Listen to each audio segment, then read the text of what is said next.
Hello everyone. तो आज की सेशन में हम देखने वाले हैं फ्लोट डेटा टाइप। इस तरीके के वैल्यू जो डेसिमल वैल्यूज हैं वो फ्लोट में हम क्या कर सकते हैं, रिप्रेजेंट कर सकते हैं, राइट। जैसे फॉर एग्जांपल अगर हम बात करें फ्लोटिंग पॉइंट वैल्यूज, ठीक है ना। Floating point values for example ये इज इक्वल टू 1.234, राइट। इस तरीके के वैल्यूज को अगर हम चेक करेंगे यहाँ पे कि type of E what is this, तो ये आप आएगा क्या, फ्लोट। चलिए चेक कर लेते हैं एक बार।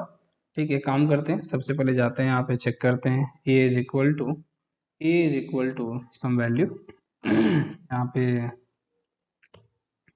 1.234, ठीक है। और यहाँ पे चेक करते हैं टाइप ऑफ ए। तो देखते हैं रन करके, टाइप ऑफ ए क्या है हमारा, फ्लोट। Okay, class float. हमने बोला था कि हर एक चीज़ यहाँ पे ऑब्जेक्ट है, राइट। तो ये किस टाइप का ऑब्जेक्ट है हमारा, फ्लोट टाइप का, राइट। तो जो भी डेसिमल पॉइंट है, जो डेसिमल वैल्यूज हैं, उसको हम किस में यूज कर सकते हैं, पाइथन में, फ्लोट डेटा टाइप। ओके। दूसरी चीज, फ्लोट को हम साइंटिफिक नोटेशन में भी यूज कर सकते हैं। अगर हमारे पास बहुत लार्ज वैल्यूज हैं, ठीक है ना, तो उसको हम लेस मेमोरी में साइंटिफिक एक्सपोनेंशियल फॉर्म में भी क्या कर सकते हैं, यूज कर सकते हैं। जैसे मान लो फॉर एग्जांपल अगर मैं लिखता हूँ यहाँ पे 1 point something 1.5 e to the power something, मैं लिखता हूँ यहाँ पे सपोज 5। तो इसकी वैल्यू कितनी आएगी, राइट। अगर हम यहाँ पे print of A, right, print of A, अगर ए की वैल्यू को अगर हम यहाँ पे प्रिंट करेंगे ना, तो देखिए इसकी वैल्यू कितनी आने वाली है, राइट। इसको रन करते हैं। इसका मतलब 1.5 मल्टीप्लाई बाई 10⁵, राइट। 10⁵ कितना हो जाएगा, राइट ना। तो देखिए यहाँ पे इसका मतलब क्या हुआ, एक लार्ज नंबर है, ठीक है। इसको हम छोटे से मेमोरी में क्या कर सकते हैं, एक्सपोनेंशियल या साइंटिफिक फॉर्म में इसको रिप्रेजेंट कर सकते हैं। तो इस तरीके से भी हम पाइथन में क्या कर सकते हैं, जावा में भी कर सकते हैं इसे, राइट। साइंटिफिक नोटेशन इसको बोलते हैं। इस तरीके से भी हम इन वैल्यूज को रिप्रेजेंट कर सकते हैं, फ्लोटिंग पॉइंट वैल्यूज को। दूसरी चीज हमने ये भी देखा था कि अगर हम बात करें इंटीग्रल में, तो इंटीग्रल में जो वैल्यूज थी हम 4 तरीके से रिप्रेजेंट कर सकते थे, राइट ना। हमने बताया था आपको कि वहाँ पे हम रिप्रेजेंट कर सकते हैं डेसिमल फॉर्म में, ठीक है, ऑक्टल फॉर्म में कर सकते हैं, हेक्सा में कर सकते हैं, बाइनरी में कर सकते हैं।